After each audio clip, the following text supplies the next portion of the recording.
বেঁচে থাকা বিশাল বিলাসিতা, বেঁচে থাকা এমন বিলাসিতা, বেঁচে থাকা আল্লাহর এমন নিয়ামত যে মানুষ সুবহানাল্লাহ বললে আসমান আর জমিনের খালি জায়গাটা নেকিতে পরিপূর্ণ হয়।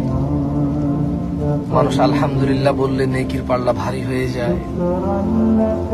বেঁচে থেকে মানুষ আল্লাহুম্মা সাল্লি আলা মুহাম্মাদ দুরূদ পড়লে 10টা নেকি হয়, 10টা গুনাহ ক্ষমা হয়, মর্যাদা বৃদ্ধি হয়,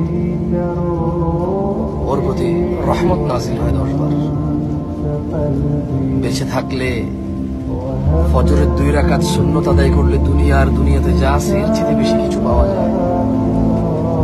বেঁচে থাকলে ফজরে 2, জোহরে 6, মাগরিবে 2, ইশায় 2, মোট 12 রাকাত সুন্নতে মুআক্কাদা পড়লে আল্লাহ সুবহানাহু ওয়া তাআলা জান্নাতে ঘর তৈরি করবে। যে ব্যক্তি প্রতিদিন 12 রাকাত সুন্নত আদায় করবে তার জন্য আল্লাহ একটা করে ঘর নির্মাণ করবে। সুবহানাল্লাহ।